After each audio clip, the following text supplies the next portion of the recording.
I'm motivated by my passion for music and also by a form of social activism. In what sense? You want to elaborate on that? I'm always on a mission to do things, so various different parts of FemFat will reflect that. For example, we will start on time every single show for 10 years. And that's not just to be able to say that, but to show that the standards can be raised, to smash stereotypes about black people and about the urban community, and to show that it can be done, to show that we respect our audience. And when you do those things, people appreciate it, and they go away with a better feeling, and they go away knowing that they deserve that type of treatment, and then we'll offer it to other people. So it's kind of something that will go on. When you come to our shows, you're going to see poetry up on the walls so that, you know, while you're going to the bathroom, you're going to be enlightened by Zora Neale Thurston or something. The artists that you're going to see not only look good and sound good, they have something to say. So it's a whole mission surrounding FemFat. Entertainment is something that is the soundtrack to our lives, and it affects all of us. It has the power to motivate, to soothe, to instigate, you know, and to inspire, to calm. So many different positive things come from music. And so I wanted to be a part of that force and to use that force for good. And how important is it to showcase women? Because this is an all-women jam today. How important is it to showcase women? When we started, there wasn't anywhere for women to be showcased. And even now, there is no all-female showcase. And the reason it was all-female is because they weren't getting as many opportunities. They also had to deal with a lot of sexual harassment and that sort of thing. So we wanted to provide a supportive space for them to be seen and heard. And it's a completely different experience. It's so much more supportive and warm and nurturing. And it's great to be able to provide that for other women. Okay. I didn't hear his question, so if I repeat a question, I'm sorry about that. I couldn't hear. All right. Yeah, you can get it. Okay. Tell me how does it make you feel as someone, as a promoter hosting this event? How does what make me feel? Having this event, starting this event, the success of the event, the overall feel, how does it make you feel as a promoter? I feel like a proud mama. I love looking back at all of the photographs. I love hearing the memories from other people about things that we've done over the years. I feel a great sense of achievement and accomplishment, and I'm very proud. I'm proud of myself, I'm proud of FemFat, I'm proud of the artists, and I'm proud and so grateful for the assistance of all of the women that have worked with me, all of the sponsors that have supported us, all of the radio stations, just all the love that we've received from the community at large. And what inspired you to come up with this event? Well, 10 years ago, I'd edited an all-female issue of a magazine, and we wanted to have a party to celebrate it. It was just supposed to be a one-off show, but it went so well, and everybody said, when's the next one, when's the next one? And that's when I thought, okay, we're filling a niche here. It would be a good idea to start a company. And then after that, I realized how much it meant to the artist to have a space where they could feel comfortable and be supported and be seen, and then it just grew from there. And what advice would you give to other young women as a successful woman of yourself? Related to the promotions game, or just as in general? Know yourself, believe in yourself, have integrity, be fearless. You have to be fearless. You have to let things just bounce off you, you know? You're oil and they're water, and just let things come off of you. Do not compromise your ethics. Don't ever feel that you have to. If you ever get that feeling where someone is asking you to, do not do anything you would be ashamed of to advance your career. It is going to come back to haunt you, and it's not going to work. Be surrounded by positive people who share your vision. You know, just stick to your vision, basically, as Maestro would say. Is what I would say. Just be strong and believe in yourself. And what's your personal motto? Wow. In the end, when all is said and done, more should be done than said. Thank you very much. Thank you. I've been singing for as long as I can remember, but I've just started taking my private vocal lessons 3 years ago, so that's about when I started. And when did you realize that you had a love for singing?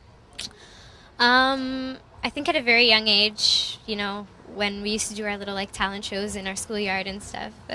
I guess that's just what I love to do. And how does singing make you feel? It's amazing. There's really no feeling like it. You know, when you're up on stage, the crowd is cheering you on. There's no other feeling. It's not even describable. Yeah. And how did you feel when you were chosen as one of the Honey Jam singers finalists? I was really excited, a little nervous, but I was really excited to finally be performing on a big stage in a bigger venue because I've never had before. And what are some of your career aspirations? Well, I definitely want to pursue singing as a career. I want to be able to, you know, write my own music, play an instrument. Yeah. And how old are you now? I just turned 14 2 weeks ago. And what type of music do you enjoy singing the most? I usually go for more like jazz, soul music, just because I can feel it more, and yeah. And who are some of your role models? Alicia Keys definitely is one of them because she's talented. She writes her own music. She sends positive message. She plays an instrument. So she's definitely. Do you write your own music? No, not yet. Trying to come up with some lyrics. It's tough. No, Okay, Nikki, just a couple quick questions. What are you going to be singing tonight? I will be singing At Last by Etta James. And what does Honey Jam mean to you? Honey Jam means a lot to me because of how it started, you know, with the lack of exposure and promotion towards women and stuff, and there's a lot of dedicated people behind it trying to encourage and expose women, so it definitely means a lot. Why Etta James tonight? I like her style of music. I don't know, At Last has always been my favorite song, so that's pretty much why I chose it. And where do you want to go from here? I'm not too sure. Whatever comes my way, I guess. Perfect. Thank you very much. Thank you. Good luck. We look forward to seeing you. I'm going to stand on this side.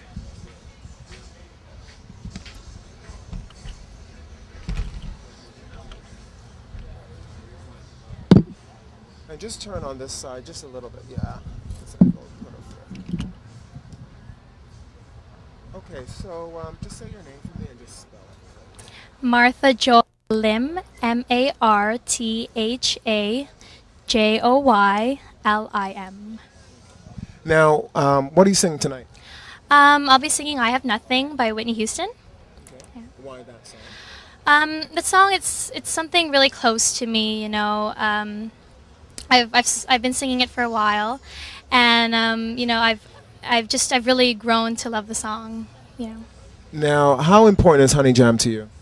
Honey Jam is very important to me. It's actually what started, you know, my singing career. I auditioned for Honey Jam 2 years ago, and I sang for the showcase, and that's actually how I ended up meeting Universal Records and getting signed eventually. Yeah. So, what advice would you give other young people who want to participate in a venue such as this? Some advice would be just even join showcases like Honey Jam. It's really good exposure and it's good experience. You know, the people here are great. The volunteers, they're amazing. They're really nice. So it's a really good experience, and you know, you get to meet a lot of people from the industry. So it's great. And when does your CD come out, or are you in the works? Or? Yeah, I'm in the works. We'll be recording this year, so we're expecting it to come out next year, about in fall, 2006. And what motivates you to sing? Singing, I started singing just because it's a way just to escape from everything else, and it's a way for me to express myself. So yeah. Okay. Farrah, you want to get a quick? Okay. So how does it feel? How does it feel being signed a contract? You know you're coming here already Yeah, signed. How does yeah, it's amazing to come back and and see all the other artists ready to get signed, and it's amazing because it's something I've been working hard and working hard for. So it's just a great feeling. And did you? Okay, one more question. Okay. Yeah. What does music mean to you? Mu- Singing, seriously. It's okay. Singing it's everything to me. It's just when I'm singing, I just I enter my own little phase, and it's everything. Just get ready. Spell it. Emily Mills, EMILY MILLS, co-publicist for 2005 Honey Jam, and also helping with stage management. Tell me a little bit about Honey Jam. Tell me a little bit about Honey Jam and its claim to fame, or any great discoveries that. Well, I'd say Honey Jam's first claim to fame is that we've been around for 10 years, and it's really been the first and the premier showcase for female artists in Canada. People like Nelly Furtado, who performed here in 1997, and then she hooked up with her management after the show. People like Julie Black, who performed here in 95. People like Melanie Durant. All of the people who you're seeing making moves in the industry, who are getting signed and going places as female artists, have somehow or other passed by the Honey Jam stage, including, let's say, Canadian Idol finalist Toya Alexis.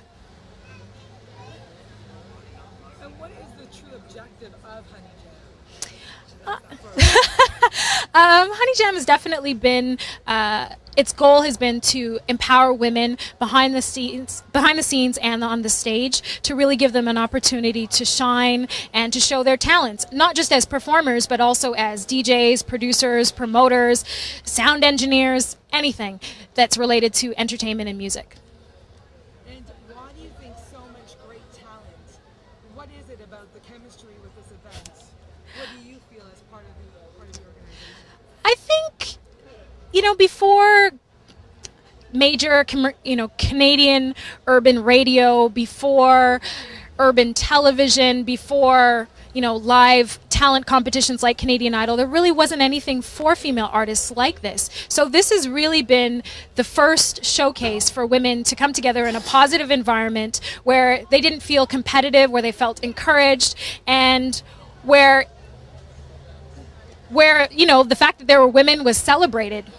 And that's really what Honey Jam has been about. No nonsense. Okay, so tell me how important it was for when Sophia presented her book to you as far as editing, as a first-time author. It's always important to me for women to support other women and endeavors that are kind of a departure from what they're used to doing, and this was a passion that Sophia had for a long time. I know her husband quite well, and they approached me about the project, and it was my first book editing project, but because of the passion she had for it, it inspired me to play whatever role I could in helping her first dream novel come true.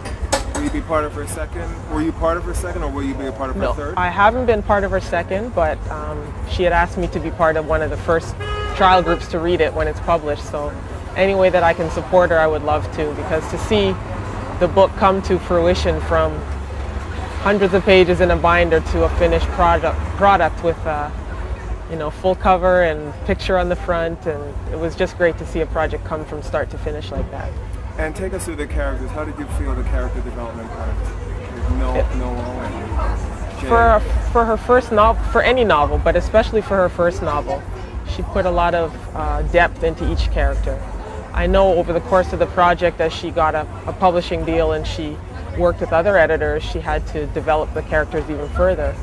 But each character had a lot of dimension to it and made it very easy to edit because she spent so much time explaining who everybody was in the novel. And how important did you feel the changes were from making it from Toronto to Chicago? I think really there were subtle changes, but significant enough to make a difference to a consumer. And I think that's the sign of a good author, is being able to make those adjustments, because from a creative mind, you come up with a concept, and to change that sometimes is challenging, but recognizing the business aspect and what you can do with the project when you put those different elements to it, I think was what made it a successful project for her and enabled her to get the deal that she was able to secure. Okay. Now we're going to go to Flo. Okay. To this. So I just want you to now state your position. Okay. First and last name and spell. Okay. My name's Aisha Wickham, A-I-S-H-A, W-I-C-K-H-A-M. I'm the Canadian Talent Development Manager at Flow 93.5. Now, how important is this event for Flow or for Canadian Talent? It's an important event for the entire urban music community, and Flow has made it part of its mandate is to support Canadian talent. 4 of every 10 songs that we play is a Canadian artist. Honey Jam has been around for 10 years supporting young women developing in the urban music industry, and it's only a natural fit that on a landmark year like this, the 10th anniversary, that Flow play an important role in helping this event not only be promoted but also to offer a prize to one of the winners, which is song production by one of Canada's top producers. So we were really glad to be able to play a role in such a landmark year for Honey Jam. Kurt, did you want to ask anything? How do you feel that Canadian talent needs to be improved? What do you think needs to be done to give them more exposure in the mainstream market, like it's lacking? I think a lot of Canadian artists lack infrastructure, whether it's a label deal or artist management structure or a marketing plan, really viewing their music as a business, viewing each song as a product that has a shelf life. Once you release a song either to nightclubs or to radio, the clock starts ticking on that, and a lot of artists, particularly in Toronto, lack the knowledge of how to market a song in a way that's going to benefit them in a business point of view. All right, one more question. How do you feel Canadian artists, what should Canadian artists do, or what do you feel that needs to be done to give them greater exposure? Do you feel that they get the recognition they deserve compared to, let's say, American artists? I don't like the comparison between Canada and America. Okay. Canada's a market of 30 million. America is the biggest marketing machine in the world. I think a better comparison is Australia or Europe. Not enough Canadian artists look to the European market as an outlet for their music. And I think continually comparing ourselves to America hurts us more than helps us. So I think the first thing we need to do is base our objectives on realistic goals and realistic targets, looking at what markets are most amenable to the type of music that you're producing, and looking at how you can compete on a global scale and not look at it as a Canada versus America. One more thing. Explain the Canadian identity, the urban Canadian music to us. There's no one identity. We're a nation of one of the most diverse places on the planet. You've got reggae-influenced hip-hop, you've got African music, you've got Latin influences, you've got African influences. So I think what makes us unique is that our music has so many influences from other parts of the world. And I think that's something that we need to celebrate more.